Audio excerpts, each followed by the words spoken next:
திருமா அவர்கள் உரையாற்றுகிறார்கள். வரலாற்று சிறப்பு வாய்ந்த இந்த எழுச்சிமிகு கருத்துரிமை மாநாட்டில்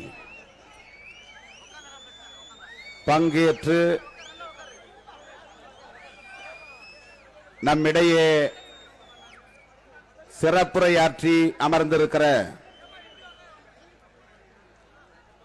கொழும்பிலிருந்து வருகை தந்திருக்கிற இடதுசாரி சிந்தனையாளர் சிங்கள புலி மரியாதைக்குரிய ரணத் குமாரசிங்கே அவர்களே, எனக்கு முன்னர் உங்களிடையே எழுச்சியுரையாற்றி அமர்ந்திருக்கிற பெண் புலி மதிப்பிற்குரிய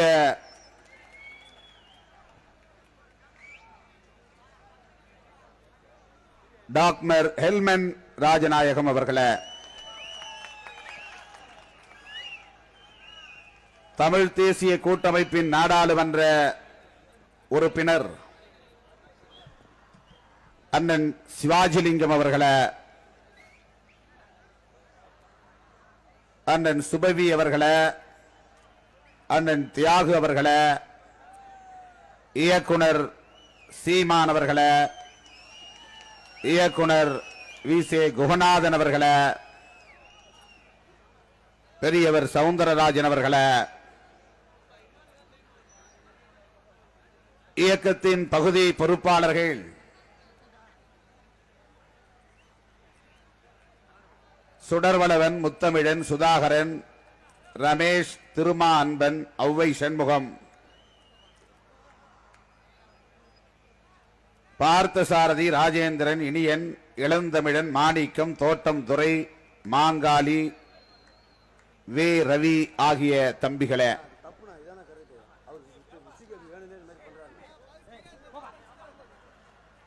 மாவட்ட பொறுப்பாளர்களே, இயக்கத்தின் மாநில பொறுப்பாளர்களே, இங்கே திரளாக கூடியிருக்கிற என் உயிரின் உயிரான விடுதலை சிறுத்தைகளே,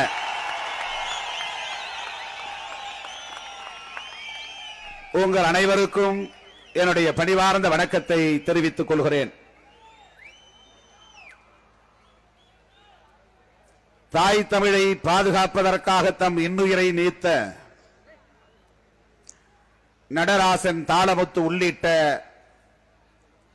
போராளிகள் அனைவருக்கும் முதலில் எனது வீர வணக்கத்தை செலுத்துகிறேன். நீங்கள் மிகவும் பொறுமைசாலிகள். நெடுநேரம் ஆங்கில உரையை கேட்டுக்கொண்டு ஆத்திரப்படாமல் அமைதி காத்திருக்கிறீர்கள். போராளிகள் எப்போதும் பொறுமைசாலிகள் தான். பொறுமைசாலிகளால் தான் போராளிகளாகவும் இருக்க முடியும். நாம் ஒரு தலைமுறை, இரண்டு தலைமுறை அல்ல, ஆயிரக்கணக்கான தலைமுறைகளாக பொறுமைசாலிகளாக இருந்து கொண்டிருக்கிறோம். இந்த பொறுமையை தகர்த்தெறிய வேண்டிய கட்டத்திற்கு வந்திருக்கிறோம். ஆக இவ்வளவு நேரம் பொறுமை காத்து, அமைதி காத்து, ஆங்கில உரையை கூட ரசித்துக் கொண்டிருந்த என் உயிரின் உயிரான விடுதலை சிறுத்தைகளுக்கு மீண்டும் ஒரு முறை என்னுடைய நெஞ்சார்ந்த நன்றியை தெரிவித்துக் கொள்கிறேன். தமிழகத்திலே விடுதலை சிறுத்தைகளின் களப்பணிகளை ஆதரிக்கக்கூடிய தலைவர் பெருமக்கள் ஏராளம் உண்டு. அவர்களை எல்லாம் இந்த மேடையிலே அழைத்து நாம் பேச வைத்திருக்கலாம்.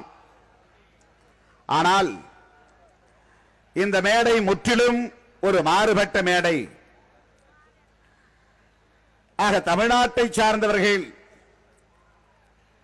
விடுதலை சிறுத்தைகளின் களப்பணிகளை ஆதரிக்கக்கூடியவர்கள் இந்த மேடையில் ஏறி கருத்து சொன்னால் வழக்கம் போல நம்மை விமர்சிக்கக்கூடியவர்கள், இவர்கள் இப்படித்தான் என்று ஏகடியும் பேசுவார்கள். ஆகவே இந்த மேடையில் ஐயா நெடுமாறன் அவர்கள் பேசுவதை காட்டிலும் அல்லது மருத்துவர் தமிழ்கொடி தாங்கி ராமதாஸ் அவர்கள் பேசுவதை காட்டிலும் தமிழ் பாதுகாப்பு இயக்க தலைவர்கள் பேசுவதை காட்டிலும் தமிழ் அறிஞர் பெருமக்கள் பேசுவதை காட்டிலும் தமிழ் தேசிய உணர்வாளர்கள் பேசுவதை காட்டிலும் வெளிநாட்டிலிருந்து சர்வதேச அளவில் மனித உரிமைகளுக்காக போராடக்கூடிய வாதாடக்கூடிய 1-2 பேரை அழைத்து பேச வைக்க வேண்டும் என்கிற முயற்சியின் விளைவுதான் இந்த வெற்றிகரமான மாநாடு. இந்த மாநாட்டின் வரலாற்று சிறப்பு இதுதான். 2 பேரும் ஆங்கிலத்தில் பேசப் போகிறார்கள். கூடி இருக்கிற திரண்டு வருகிற நீங்கள் அதை எப்படி ஏற்றுக்கொள்ளப் போகிறீர்களோ என்கிற அச்சம் எனக்கு இருந்தாலும் இங்கே கூடியிருக்கிற திரண்டிருக்கிற உங்களை எல்லாம் சாட்சியாக வைத்துக் கொண்டு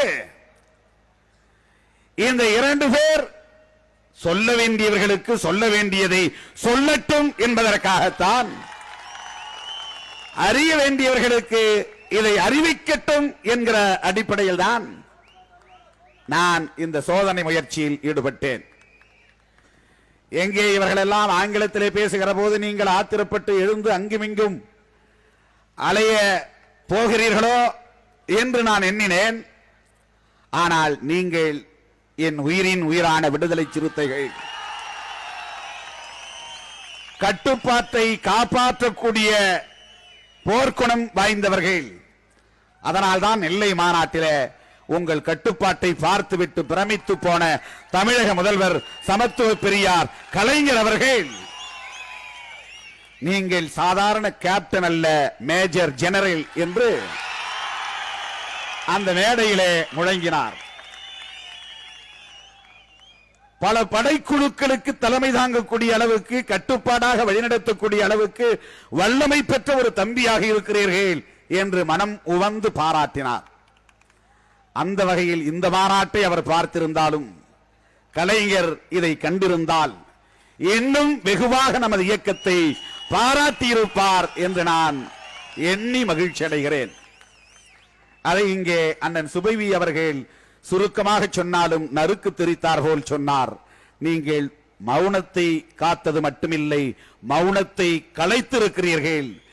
அப்படிப்பட்ட ஒரு எழுச்சிகரமான படையாக நீங்கள் விளங்குகிறீர்கள் என்று இங்கே சுட்டிக்காட்டினார். ஆகவே இவ்வளவு நேரம் அமைதி காத்து, கட்டுப்பாடு காத்து இந்த நிகழ்ச்சியை சிறப்பித்துக் கொண்டிருப்பதற்காக மறுபடியும் உங்களுக்கு நான் நன்றி செலுத்த கடமைப்பட்டிருக்கிறேன். திராவிட கட்சிகள், குறிப்பாக திராவிட முன்னேற்ற கழகம், அனைத்து இந்திய அண்ணா திராவிட முன்னேற்ற கழகம், மறுமலர்ச்சி திராவிட முன்னேற்ற கழகம் ஆகியவைதான் வழக்கமாக மொழி போராளிகளுக்கு வீர வணக்கம் செலுத்துவதை கடைபிடித்து வருகிறார்கள். ஆனால் அந்த வரிசையில் ஒரு தமிழ் இயக்கம் அல்லது மற்றவர்கள் பார்வையில் தெரிகிற ஒரு தலித் இயக்கம் மொழி போராளிகளுக்கு தொடர்ந்து வீரவணக்கம் செலுத்துகிறது, தமிழ் தேசிய உணர்வை தட்டி எழுப்புகிறது என்று சொன்னால் அது விடுதலை சிறுத்தைகள் தான் என்பதை இங்கே நான் பெருமையோடு சொல்ல கடமைப்பட்டிருக்கிறேன். இன்று காலையில் மூலக்கொத்தளம் சென்றோம். நடராசன் தாளமுத்து நினைவிடத்திலே அஞ்சலி செலுத்தினோம். அன்னை தருமாம்பாள் நினைவிடத்திலே அஞ்சலி செலுத்தினோம். விருகை அரங்கநாதன் நினைவிடத்திலே அஞ்சலி செலுத்தினோம். இன்றைக்கு ஒரு பெரிய மகிழ்ச்சி என்னவென்றால், மூலக்கொத்தளத்திலே இருக்கிற அந்த நினைவிடத்தில் தாளமுத்து நடராசன் என்றுதான் இதுவரையில் எழுதியிருந்தார்கள். எழும்பூரில் கூட தாளமுத்து நடராசன் நினைவு மாளிகை என்றுதான் அரசு ஒரு மாளிகைக்கு பெயர் சூட்டியிருக்கிறது. ஆனால் விடுதலை சிறுத்தைகள் அதில் ஒரு திருத்தம் செய்தது. முதலில் 1938 ஆண்டு முதல் களப்பலியானவர் நடராஜன். அதற்கு அடுத்து 2 மாதங்கள் கழித்து களப்பலியானவர் தான் மருத்துவமனையிலே அனுமதிக்கப்பட்டு இறந்தவர் தான் தாளமுத்து. எனவே தாளமுத்து நடராஜன் என்று அழைப்பதை விடுத்து நடராசன் தாளமுத்து என்று அழைப்பதுதான் பொருத்தமானது. கால வரிசைப்படி நாம் வரலாற்றை பதிவு செய்திருக்கிறோம் என்கிற உண்மையை அது வெளிப்படுத்தும் என்று நாம் திருத்தம் செய்திருந்தோம், தொடர்ந்து வலியுறுத்தி வந்தோம். சென்னை மாநகராட்சி தமிழக முதல்வரின் ஒப்புதலோடு மூலக்கொத்தளம் இடுகாட்டில ஒரு மணிமண்டபத்தை சிறிய அளவிலே எழுப்பி நடராசன் தாளமுத்து நினைவிடம் என்று அங்கே பதிவு செய்திருப்பதை கண்டு நான் மகிழ்ச்சி அடைந்தேன். அது விடுதலை சிறுத்தைகளுக்கு கிடைத்த ஒரு மகத்தான வெற்றி என்று இந்த நேரத்தில் நான் சுட்டிக்காட்ட கடமைப்பட்டிருக்கிறேன். அதற்கடுத்து சட்டப்பேரவையில் மாண்புமிகு முதல்வர் சமத்துவ பெரியார் கலைஞர் அவர்களின் ஒப்புதலோடு ஆளுநர் ஆற்றிய உரையில் விடுதலை சிறுத்தைகளுக்கும் தமிழ் பாதுகாப்பு இயக்கத்திற்கும் ஒரு மகத்தான வெற்றி கிடைத்த இணைப்பான செய்தி ஒன்றை குறிப்பிட்டார்கள். அதுதான் தை முதல் நாளை தமிழ் புத்தாண்டு நாளாக அறிவிக்க வேண்டும் என்கிற வெற்றி செய்தி, இணைப்பான செய்தி.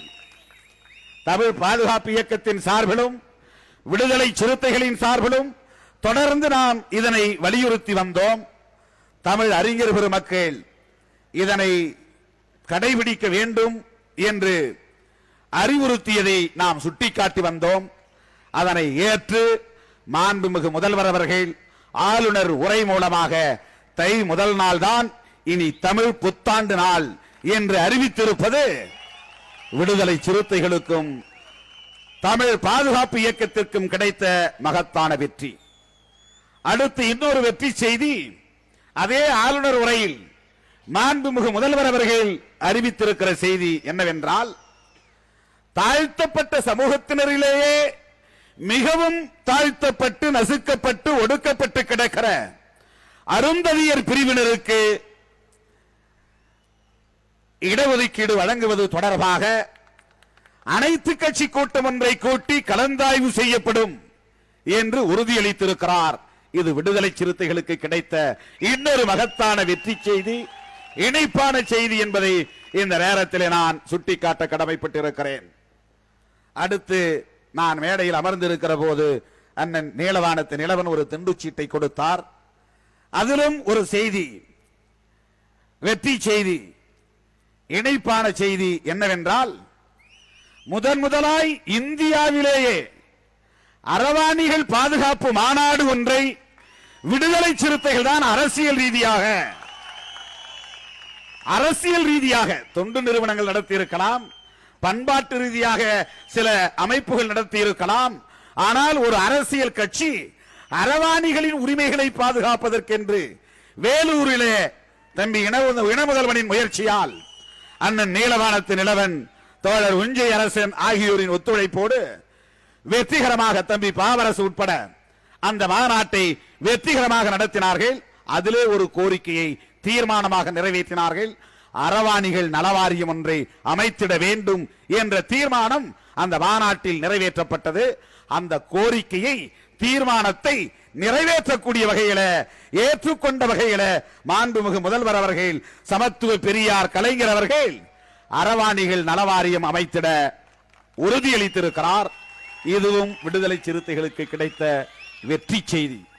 வெற்றி மேல் வெற்றி வந்து விடுதலை சிறுத்தைகளை சாரும் என்று இப்போது விடுதலை சிறுத்தைகளை நோக்கி வெற்றிகளாக குவிந்து கொண்டிருக்கின்றன.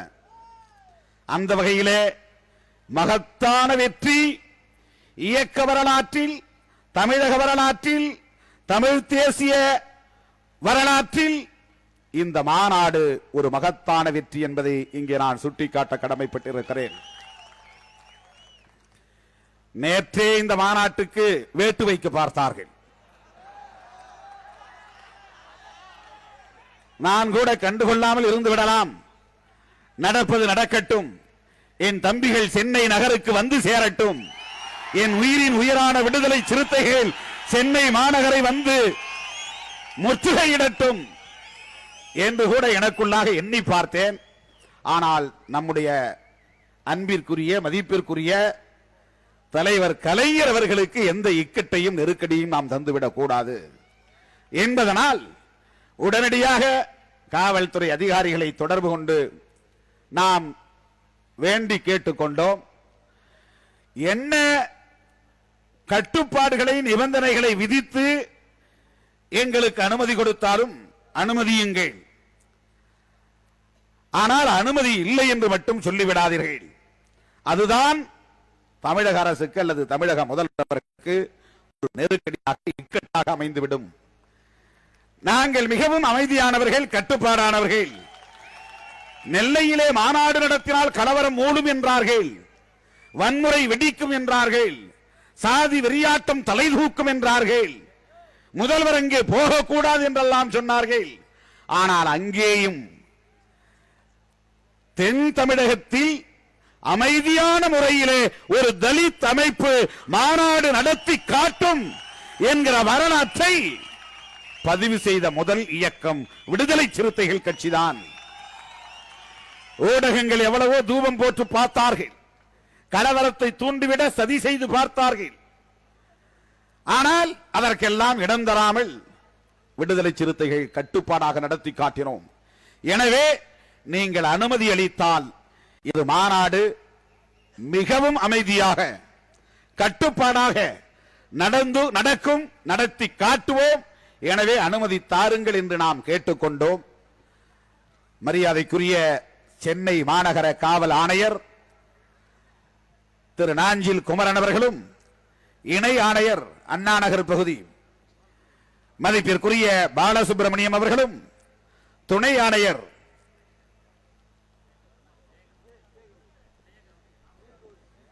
ஜெயகௌரி அவர்களும், இன்னும் பல உதவி ஆணையர்களும் நமக்கு ஒத்துழைப்பு கொடுக்கக்கூடிய வகையிலே இந்த அனுமதியை வழங்கி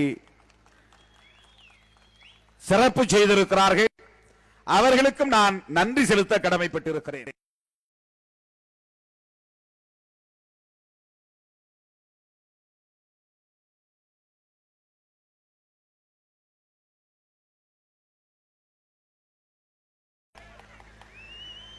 ஒரு ஊர்த்தெருக்காரன் நடந்து போகிற போது சேரிக்காரன் அவன் வீட்டு திண்ணையில் உட்கார்ந்திருந்தால் கூட கூப்பிட்டு அடிக்கிறான்.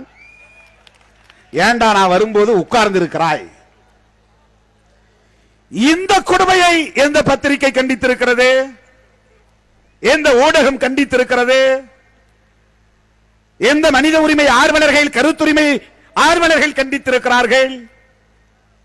ஆக கருத்துரிமை பறிக்கப்படுகிற போது, பேச்சுரிமை பறிக்கப்படுகிற போது, எழுத்துரிமை பறிக்கப்படுகிற போது யார் அமைதி காத்தாலும் ஒடுக்கப்பட்டவர்கள் அமைதி காக்க கூடாது. அடித்தட்டு மக்கள் அமைதி காக்க கூடாது. எண்ணெய் கரண்டியை வைத்திருப்பவள் வேகமாக கையை நீட்டி நீட்டி முழக்க முடியாது. வெறுங்கரண்டியை வைத்திருப்பவள் ஏகடியம் பேசுவாள், ஏளனம் பேசுவாள், நீட்டி முழக்குவாள். அவளை போல நாம் பேசக்கூடாது என்று தன்னுடைய தம்பிகளுக்கு பேரறிஞர் அண்ணா அறிவுரை சொல்லுவாராம். அவள்தான் வெறுங்கரண்டி வைத்திருக்கிறாள், கையை நீட்டி நீட்டி பேசுகிறாள், ஓங்கி ஓங்கி தூக்கி தூக்கி பேசுகிறாள். உன் கையில் இருக்கிற கரண்டியில எண்ணெய் இருக்கிறது, நீ தூக்கினால் எண்ணெய் கொட்டிவிடும், சிதறி போகும். ஆகவே அவர்களை போல் நீ நடந்து கொள்ளக்கூடாது என்று பேரறிஞர் அண்ணா அவர்கள் தன்னுடைய தம்பிகளுக்கு அறிவுரை சொல்லுவாராம். அதை போல ஆட்சி என்கிற எண்ணெய் கரண்டி தலைவர் கலைஞரின் கையில் இருக்கிறது.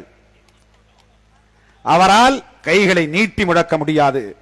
அவருடைய தம்பிகளாகிய நாங்கள் இன்றைக்கு ஆட்சி என்கிற எண்ணெய் கரண்டி எங்கள் கையில இல்லை. எனவே நாங்கள் மீட்டி முழக்குகிறோம், எதிர்ப்பு தெரிவிக்கிறோம், கண்டனம் தெரிவிக்கிறோம். இது எங்கள் கடமை. கலைஞர் ஏன் பேசவில்லை, எதிர்க்கவில்லை என்று சிலர் கருதலாம். என்ன செய்தார், என்ன எழுதினார்? நீ மிக அழகாக சிரிப்பாயே, புன்னகை மூலம் அனைவரையும் கவர்ந்து இழுப்பாயே, அன்பு செல்வனே, தமிழ் செல்வனே, எங்கே சென்றாய்? இதுதான் கவிதை. இந்த கவிதையின் உள்ளடக்கம். நீ அழகாக சிரிப்பாய், உன் புன்னகையே அனைவரையும் கவர்ந்து இழுக்கும். அப்படிப்பட்ட சிரிப்பை விட்டுவிட்டு நீ எங்கே சென்றாய்? இது குற்றமா? தேச துரோகமா? இந்திய இறையாண்மைக்கு எதிரானதா இது? இந்திய ஒருமைப்பாட்டுக்கு எதிரானதா இது? இதற்கு தோட்டத்திலிருந்து கொக்கரிப்பு வருகிறது. துக்ளக் சோவிடமிருந்து கண்டன குரல் எழும்புகிறது. மிகப்பெரிய கட்சியின் தலைவர், ஒரே ஒரு உறுப்பினர் கொண்ட கட்சியின் தலைவர் சுப்பிரமணிய சாமி கண்டன அறிக்கை விடுகிறார். அவர் கட்சி மட்டும் எப்போதும் உடையவே உடையாது. அவர் கட்சி உடைந்தால் அவர் உடைந்து போவார், இரண்டாக பிளந்து போவார். அவர் கண்டிக்கிறார், தமிழ்நாட்டிலே புலிகள் ஊடுருவல். ஒருவேளை இவர்கள் எல்லாம் ரேஞ்சர் பதவிக்கு போக வேண்டும், ஃபாரஸ்ட் ஆபீசராக. ஊடுருவுகிற புலிகளை எல்லாம் பிடித்துக் கொண்டு போய் மறுபடியும் காட்டிலே விடுவதற்கு இவர்கள் கண்களுக்கு மட்டும் அது தெரிகிறது. ஆக இவர்களுடைய நோக்கம் என்னவென்றால் இதுதான். 89ஆம் ஆண்டு முதலாக ஆட்சி அதிகாரத்தை 13 ஆண்டு கால இடைவெளிக்கு பிறகு கலைஞர் அவர்கள் கைப்பற்றியதும் அதை பொறுத்துக் கொள்ள முடியாத இந்துத்துவ பாசிச கும்பல் அந்த ஆட்சியை கவிழ்க்க வேண்டும் என்பதற்காக இதே புலிகளை காரணம் காட்டி 2.5 ஆண்டுகளில் கவிழ்த்தார்கள். 2.5 ஆண்டுகளில் கவிழ்த்தார்கள். சொல்ல போனால் எந்த காலத்திலும் எந்த சூழலிலும் அதிமுகவை போல தீவிரமாக திமுக புலிகளை ஆதரித்ததில்லை. ஈழ விடுதலை ஆதரித்திருக்கிறது, இதர இயக்கங்களை கூட ஆதரித்திருக்கிறது. ஒரு செய்திக்காக சொல்லுகிறேன். ஒரு முறை தமது பிறந்த நாளின் போது கலைஞர் அவர்கள் உடன்பிறப்புகள் தருகிற கொடையை எல்லாம் பொருளாக தராதீர்கள், துண்டுகளாக போடாதீர்கள், வேட்டி தராதீர்கள், சால்வை அணியாதீர்கள், அதை நிதியாக தாருங்கள், எம் போராளி குழுக்களுக்கு நான் தர விரும்புகிறேன் என்று கேட்டுக்கொண்டார். அதனால் மேடையிலேயே லட்சக்கணக்கில் நிதி குவிந்தது. அந்த நிதியிலிருந்து ஆளுக்கு 50,000 என்று பிரித்து கொடுப்பதாக அறிவித்தார். எல்லா குழுக்களும் வந்து மேடையிலே வாங்கி கொண்டார்கள். ஆனால் புலிகள் மட்டும் வரவே இல்லை. இதுவரையில் திராவிட முன்னேற்ற கழக தலைவர் கலைஞர் அவர்கள் வழங்குவதாக அறிவிக்கப்பட்ட அந்த 50,000 ரூபாயை புலிகள் வாங்கிக் கொள்ளவே இல்லை. புலிகளுக்கும் திராவிட முன்னேற்ற கழகத்திற்கும் இடையிலான உறவு இதுதான். சென்னை மெரினா கடற்கரையிலே ஒரு மாபெரும் பொதுக்கூட்டம் திராவிட முன்னேற்ற கழக தலைவர் கலைஞர் அவர்கள் கலந்து கொண்டு உரையாற்றுகிறார். அவர் உரையாற்ற எழுந்த போது பக்கத்திலே 30 அடி தூரத்தில் திடீரென்று குண்டு வெடிக்கிறது. குண்டு வெடிக்கும் சத்தம் கேட்கிறது. அடுத்த நாள் செய்தியாளரிடையே கலைஞர் என்ன சொன்னார்? இது புலிகளின் சதியாகத்தான் இருக்கும், எம் உயிருக்கு குறிவைக்கப்பட்டிருக்கிறது என்று கூட சொன்னார். புலிகளுக்கும் திராவிட முன்னேற்ற கழகத்திற்கும் இடையிலான உறவு இது என்பதற்கு இதை சாட்சியாக நான் சொல்லுகிறேன். அதனால்தான் திராவிடர் கழக தலைவர் வீரமணி அவர்களுக்கும் கலைஞர் அவர்களுக்கும் கூட மனமாச்சரியம் ஏற்பட்டதாக சொல்லுவதுண்டு. எதற்கு இதை நான் சொல்லுகிறேன் என்றால், வேண்டுமென்று திட்டமிட்டு புலிகளுக்கும் திமுகவுக்கும் உறவு உண்டு என்று இவர்கள் கதை கட்டி அந்த ஆட்சியை கவிழ்க்க வேண்டும் என்று திட்டம் தீட்டுகிறார்கள். அதை சொல்லுவதற்காக இதை சொல்லுகிறேன். திராவிட முன்னேற்ற கழகம் உண்மையிலேயே அப்படி ஆதரவு தெரிவிக்கக்கூடிய ஒரு நடவடிக்கையில் இருந்தால் அல்லது இருந்திருந்தால், அதற்கான வரலாற்று சுவடுகள் இருந்தால் சரி, ஒப்புக்கொள்ளலாம். ஆனால் தொடக்கத்தில் இருந்தே கீரியும் பாம்பும் போல அவர்களுக்கு இடையிலே ஒரு உறவு நல்லிணக்கம் ஏற்படவே இல்லை. ஆனால் வேண்டுமென்று இவர்கள் சதித்திட்டம் தீட்டுகிறார்கள். இரங்கல் கவிதை கூட பாடக்கூடாது, யாரும் அதை பற்றி பேசக்கூடாது. கருத்துரிமைக்காக குரல் எழுப்ப விடுதலை சிறுத்தைகள் நடத்திய மாநாடு விடுதலை சிறுத்தைகளை தடை செய்வதற்கு வழிவகுக்குமேயானால் இது ஒரு வரலாற்று பாய்ச்சலாக அமையும். இது மாபெரும் பாய்ச்சலாக அமையும். தமிழகத்தின் மிகப்பெரிய சக்தியாக விடுதலை சிறுத்தைகள் வளருவார்கள். ஏனென்றால் அப்படித்தான் நாங்கள் மைல்கல்லாக பாய்ந்து வந்து கொண்டிருக்கிறோம். சென்னகரம்பட்டிக்கு போகக்கூடாது என்றீர்கள், மீறினோம். மேலவளவுக்கு போகக்கூடாது என்றீர்கள், மீறினோம். மேலூரிலே பேரணிக்கு தடை விதித்தீர்கள், மீறினோம். சென்னையிலே பேரணி நடத்த தடை விதித்தீர்கள், மீறினோம்.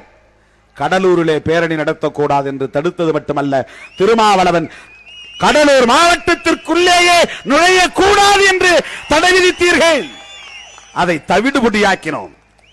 அதே கடலூரில் திருமாவளவன் எங்கள் செல்ல பிள்ளை என்று அங்கீகரிப்பதை போல 2.5 லட்சம் வாக்குகளை வாரி வழங்கினார்கள். தமிழ்நாட்டு ஊடகங்கள் எதுவாது அதை பதிவு செய்தனவா? யாராவது ஒரு நடிகன் இவ்வளவு ஓட்டு வாங்கியிருந்தால் இந்திய அளவிலேயே தூக்கி பிடித்திருப்பார்கள். ஆகா ஓஹோ என்று எழுதியிருப்பார்கள். அடடா என்ன வாக்குகள் என்று எழுதியிருப்பார்கள். 10 நாள் இடைவெளியில் திருமாவளவன் பெற்ற வாக்குகள் 2,25,000 வாக்குகள். 2004ஆம் ஆண்டு அதைவிட 31,000 வாக்குகள் கூடுதலாக பெற்று 2,57,000 வாக்குகள். எந்த பெரிய கட்சியின் ஆதரவும் கிடையாது. இன்னும் சொல்ல போனால் 2004ஆம் ஆண்டு தமிழகத்தின் ஆளுங்கட்சி அதிமுக, டெல்லியின் ஆளுங்கட்சி அத்வானி திமுக, பாஜக 2 கட்சியும் சேர்ந்து தேர்தலிலே திருமாவளவனை எதிர்த்து டெபாசிட் இழந்தது, வைப்பு தொகை இழந்தது. 2 ஆளுங்கட்சி சிதம்பரம் தொகுதியிலே வைப்பு தொகையை இழந்து மிகப்பெரிய தோல்வியை சந்தித்தது. இதை ஒரு நடிகன் செய்திருந்தால் தமிழ்நாட்டு பத்திரிகைகள் அட்டைப்படத்திலே போட்டிருப்பார்கள், 6 வாரம் எழுதியிருப்பார்கள். திரும்ப திரும்ப போட்டி போட்டுக்கொண்டு அட்டைப்படத்திலே போடுவார்கள். 500 பேர் இருந்தால் கூட நெருக்கமாக உயரத்திலிருந்து படம் பிடித்து பூதாகரப்படுத்தி காட்டுவார்கள். எந்த பத்திரிகைக்காரர்களுக்காவது இது கண்ணிலே தெரியுமா? எல் போட்டால் எல் இறங்குமா கீழே? எத்தனை ஆயிரம் பேர், வலது பக்கம் எத்தனை ஆயிரம் பேர், கண்ணுக்கு எட்டுகிற வரையில் மக்கள் திரள். ஒருவர் தொடை மீது ஒருவர் ஏறி அமர்ந்திருப்பதை போல இறுக்கமாய் நெருக்கமாய் அமர்ந்திருக்கிற இந்த கூட்டத்தின் திரளை எந்த ஊடகமாவது உயர்த்தி பிடிக்குமா? உண்மையை எழுதுமா? ஆக அப்படியெல்லாம் அங்கீகாரம் பெற்றிருக்கிற இந்த கட்சி ஒவ்வொரு மைல் கல்லாக தடைகளை தவிடுபடியாக்கிவிட்டு தான் வளர்ச்சி அடைந்து வந்திருக்கிறோம். எங்களை ஆளாக்குவதற்கு, தூக்கி விடுவதற்கு, உயர்த்தி பிடிப்பதற்கு அறிவுஜீவிகளும் இல்லை, பெரிய ஆளை முதலாளிகளும் இல்லை, நிலைச்சுவார்ந்தார்களும் இல்லை, அல்லது நீண்ட நெடிய அரசியல் பாரம்பரியம் உள்ள அனுபவம் உள்ள தலைவர் பெருமக்களும் இல்லை. எங்களுக்கு யார் பரிந்துரை செய்வார்கள்? அன்னை சோனியா காந்தியிடம் போய் இவனை எல்லாம் சேர்க்காதே, இவன் புலியோட ஆள் என்று சொல்லுவதற்கு ஆள் இருக்கிறது. டெல்லியிலே சோனியா காந்தி அம்மையாரை பார்க்க போயிருந்தேன். முதல் நாள் நேரம் பேசினார் பாப்பாப்பட்டி கீரிப்பட்டி தொடர்பாக. அடுத்த நாள் படம் பிடிப்பதற்காக வீட்டுக்கு வர சொன்னார். நான் போயிருந்த போது அங்கே ஒரு தமிழ்நாட்டு நாடாளுமன்ற உறுப்பினர், ஒரு ஐயர் என் முகத்தை பார்த்ததும் அப்படி குமுறினார், ஆங்கிலத்திலே கத்தினார், வெளியே போ என்று. என்ன சொன்னாரோ, எது சொன்னாரோ, சோனியா காந்தி அம்மையார் அடுத்த நாள் என்னை சந்தித்த போது அந்த நேரத்தில் ஒரு நிமிடம் கூட பொறுமை காக்கவில்லை. அவசரமாக என்னோடு நின்று ஒரு புகைப்படம் எடுப்பதற்கு மட்டும் அனுமதித்து விட்டு விடைபெற்றுக் கொண்டார். எதற்கு இதை நான் சொல்லுகிறேன் என்றால், நம்மை எவனும் பார்ப்பதும் இல்லை, நம்மோடு விவாதித்ததில்லை, நம்முடைய அணுகுமுறையை ஆய்ந்தறிந்ததில்லை. ஆனால் நம்மை அவர்கள் வெறுக்கிறார்கள், எதிர்க்கிறார்கள், நம்மை பகையாக கருதுகிறார்கள். அப்படிப்பட்ட வெறுப்புக்கும் பகைக்கும் இடையில்தான், யாருடைய தயவும் துணையும் இல்லாமல் தான் விடுதலை சிறுத்தைகள் கட்சி தமிழகத்திலே காலூன்றி நிற்கிறது, வேரூன்றி வளர்கிறது. திருமாவளவன் 150 படங்களிலே கதாநாயகனாக நடித்தவன் இல்லை. எக்ஸ்ட்ரா கரிக்குலம், கூடுதல் தகுதிகளாக ஆம்லெட் போட தெரியாது தொப்புலிலே, பம்பரமிட தெரியாது தொப்புலிலே. அப்படிப்பட்ட எந்த கூடுதல் தகுதியும் கிடையாது. உள்ளதை உள்ளபடி சொல்ல வேண்டிய இடத்தில், சொல்ல வேண்டிய நேரத்தில் சொல்லக்கூடிய துணிச்சலை மட்டும்தான் திருமாவளவன் பெற்றிருக்கிற ஒரே தகுதி. அவ்வளவுதான். இப்படிப்பட்ட இந்த நிலையிலே விடுதலை சிறுத்தைகள் கட்சியை தடை செய் என்று இங்கே சில பேர் கூக்குரல் போடுகிறார்கள். சில பேர் திருமாவளவன் எம்பி ஆக வேண்டாமா? திருமாவளவன் நாடாளுமன்றத்திற்கு போக வேண்டாமா? அவருக்கு ஆசையே இல்லையா? ஏன் இப்படிப்பட்ட பிரச்சனைகளை எல்லாம் கையில் எடுக்கிறார்? என்று கூட அறிவுறுத்துவது போல் அச்சுறுத்துகிறார்கள். பதவி ஆசை பிடித்தவனாயிருந்தால் திருமாவளவன் பின்வாங்குவான், அச்சப்படுவான். இருந்த பதவியையும் 2.5 ஆண்டுகள் மிச்சம் இருந்த பதவியையும் உதறி எறிந்து விட்டு வந்தவன் திருமாவளவன். ஆக எங்கள் காலத்தில், எமது காலத்தில், எமது தலைமுறையில் இந்த உரிமையை பாதுகாக்க, இந்த உரிமையை மீட்டெடுக்க நாங்கள் போராடாவிட்டால் வேறு யார்? நாங்கள் குரல் எழுப்பாவிட்டால் வேறு யார்? ஆகவேதான் எமது கடமையாக கருதி இந்த மாநாட்டை ஒருங்கிணைத்திருக்கிறோம். ஆக பேசவே கூடாது, கருத்து சொல்லவே கூடாது என்று இங்கே கொக்கரிப்பவர்கள் ஒன்றை புரிந்து கொள்ள வேண்டும். யாருடைய வாக்குகளை நீங்கள் பெற்று ஆட்சி அதிகாரத்தில் அமர்ந்தீர்களோ, யாருடைய வாக்குகளை பெற்று நீங்கள் சட்டமன்ற பேரவையில் முழங்கிக் கொண்டிருக்கிறீர்களோ, அந்த மக்களுக்கு நீங்கள் இழைக்கிற துரோகத்திற்கு முற்றுப்புள்ளி வைக்கிற காலம் நெருங்கிவிட்டது. இவ்வளவு காலம் நாங்கள் இளிச்சவாயர்களாக இருந்தோம். எங்கள் வீட்டை கொளுத்தியவர்களுக்கே நாங்கள் வாக்களித்திருக்கிறோம். எங்கள் பெண்களை மானபங்கப்படுத்தியவர்களையே நாங்கள் சட்டமன்றத்திற்கு, நாடாளுமன்றத்திற்கு அனுப்பியிருக்கிறோம். அது எங்கள் பாட்டன் காலம், முப்பாட்டனின் காலம். இது விடுதலை சிறுத்தைகளின் காலம். நாங்கள் எங்களை புரிந்து கொண்டோம். நாங்கள் விழிப்புணர்ச்சி பெற்றுவிட்டோம். யார் யார் எத்தகைய பின்னணியை கொண்டவர்கள் என்பதை உணர்ந்து கொண்டோம். தமிழ் தேசிய களமாக இருந்தாலும், சாதி ஒழிப்பு களமாக இருந்தாலும், ஏகாதிபத்திய எதிர்ப்பு களமாக இருந்தாலும், பாட்டாளி வர்க்க விடுதலை களமாக இருந்தாலும், பெண் விடுதலை களமாக இருந்தாலும், அனைத்து களங்களிலும் விடுதலை சிறுத்தைகளின் வேர்கள் பரவும். தமிழ் தேசிய களத்தில் நிற்பவர்களால் சாதி ஒழிப்பு களத்திற்கு வர முடியாமல் போகலாம், வராமலும் இருந்திருக்கிறார்கள். பாட்டாளி வர்க்க விடுதலை களத்தில் இருப்பவர்கள் திண்ணியத்திற்கு வந்ததில்லை, வரவும் மாட்டார்கள். பெண் விடுதலைக்காக குரல் கொடுக்கிறவர்கள் சேரி பெண்ணின் மானபங்கத்தை தடுத்து நிறுத்த முன்வந்ததில்லை. ஏகாதிபத்தியத்தை எதிர்ப்பவர்கள் இங்கிருந்து அமெரிக்காவே ஒழிந்து போ, ரஷ்ய ஏகாதிபத்தியமே ஒழிக என்று கூச்சலிடுகிறவர்கள் உள்ளூரில் இருக்கிற சாதி ஏகாதிபத்தியத்தை எதிர்க்க துணிச்சலை பெற்றதில்லை. விடுதலை சிறுத்தைகள் ஏகாதிபத்தியத்தையும் எதிர்க்கும், சாதி ஆதிக்கத்தையும் எதிர்க்கும். பாட்டாளி வர்க்க விடுதலைக்கும் குரல் கொடுக்கும், சேரி பாட்டாளிகளின் விடுதலைக்கும் தலைமை தாங்கும். ஆக விடுதலை சிறுத்தைகளின் தலைமை என்பது முழுமை பெற்ற ஒரு தலைமையாக இந்த மண்ணில் நிறுவப்படும் என்பதை நான் இங்கே சுட்டிக்காட்ட கடமைப்பட்டிருக்கிறேன். அந்த வரிசையில் ஒன்றுதான் கருத்துரிமை போர், அந்த வரிசையில் ஒன்றுதான் கருத்துரிமை மாநாடு. போட்டா சட்டத்திலே எமது ஐயா நெடுமாறன் அவர்களையும், அண்ணன் சுபவி அவர்களையும், இன்னும் பல தோழர்களையும் கைது செய்த போது கூட முதலில் முன்வந்து பொடாய் எதிர்ப்பு முன்னணியை கட்டிய இயக்கம் தான் விடுதலை சிறுத்தைகள் கட்சி. அப்போது கூட நான் கொழும்புவில் இருந்தேன். பொடாய் எதிர்ப்பு முன்னணியின் சார்பிலே கருத்தரங்கத்தை நடத்த வேண்டும் என்ற ஏற்பாடுகளை செய்தும் தமிழ் தேசிய உணர்வாளர்கள் கூட ஒத்துழைப்பு தராத காரணத்தால் அந்த மாநாட்டை நடத்த முடியாமல் போய்விட்டது. அந்த கருத்தரங்கை நடத்த முடியாமல் போய்விட்டது. ஆக போட்டாவை எதிர்ப்பது, மதமாற்ற தடை சட்டத்தை கொண்டு வந்த போது முதலில் ஆவேசப்பட்டு எழுச்சி பெற்ற இயக்கம் விடுதலை சிறுத்தைகள் இயக்கம். எமக்கு கிடைத்திருக்கிற ஒரே வழி, ஒரே சாளரம் மதமாற்றம் என்பதுதான். மதம் மாறுவதற்கு நாங்கள் தூண்டிவிடவில்லை என்றாலும் மதம் மாறுவதற்கான உரிமை எங்களுக்கு தேவை. மதம் மாறுகிற உரிமையையும் தடுத்து நிறுத்தினால் நீ இந்த இந்துத்துவ சாதிய வன்கொடுமைகளுக்கு ஆட்பட்டு இங்கேயே உழன்று கிட என்று சொல்லுவதை போல் இருக்கிறது. எனவே மதமாற்ற தடை சட்டத்தை எதிர்த்து இதே இடத்தில் நடத்தப்பட்ட மாநாடுதான் தமிழ் பெயர் ஏற்பு விழா மாநாடு. தமிழ் பெயர் ஏற்பு விழா அப்படித்தான் உருவானது.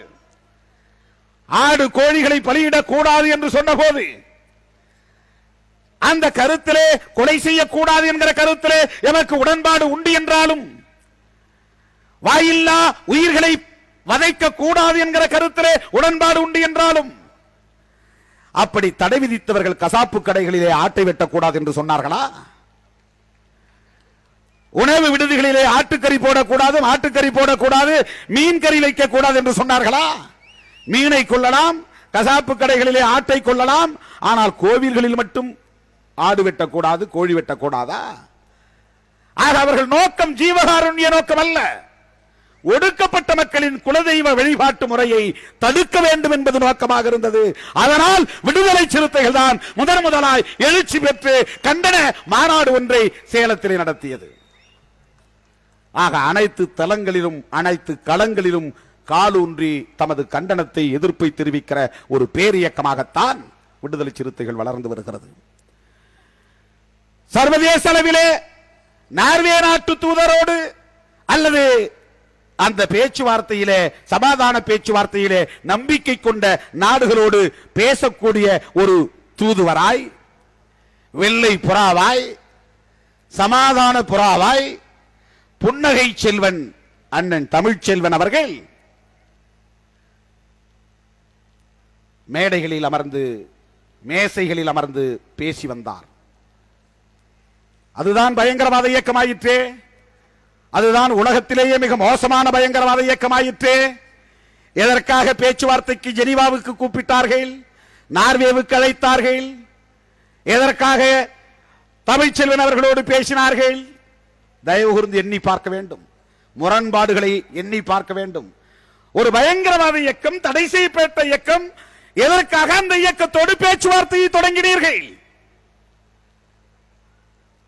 இந்த மஹிந்த ராஜபக்சேவை சில ஆண்டுகளுக்கு முன்பு நான் கொழும்பு பாராளுமன்றத்திலே சந்தித்தேன். அண்ணன் சிவாஜிலிங்கம் அவர்கள்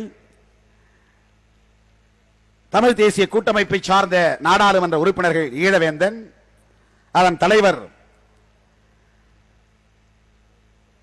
சம்பந்தம்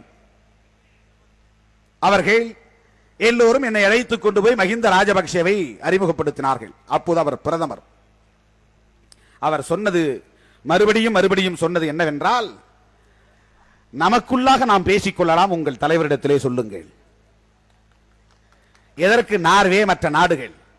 பிரபாகரனும் நாங்களும் நேருக்கு நேராக உட்கார்ந்து பேசுவோம், அதை உங்கள் தலைவர் பிரபாகரனிடத்திலே எடுத்துச் சொல்லுங்கள். ஆனால் அந்த பிரபாகரனை பிடித்து இந்தியாவிடம் ஒப்படைக்க போகிறாராம் மஹிந்த ராஜபக்சே. அவர் ஒரு பயங்கரவாதியாம், அவரை விசாரிக்க போகிறாராம். அவர் பயங்கரவாதி என்று சொன்னால், பயங்கரவாத இயக்கத்தின் தலைவர் என்று சொன்னால் அவரோடு பேச வேண்டும் என்று நீ ஏன் விரும்புகிறாய்? ஆக மிகப்பெரிய முரண்பாடு. ஆக அப்படிப்பட்ட தமிழ்ச்செல்வன் அவர்கள் தம்முடைய ராணுவ உடையை கழற்றி எறிந்துவிட்டு சிவிலியனாக இருந்து சர்வதேச நாடுகளோடு பேச்சுவார்த்தை நடத்திக் கொண்டிருந்த நிலையில் அரசியல் தீர்வு காண வேண்டும் என்பதிலே நம்பிக்கை கொண்டவர்களாக சிங்களவர்கள் இருந்திருந்தால், ராஜபக்சே இருந்திருந்தால், தமிழ்ச்செல்வன் இருந்த இடத்தை கண்டறிந்தாலும் கூட அவர்கள் கொண்டு போட்டிருக்க கூடாது.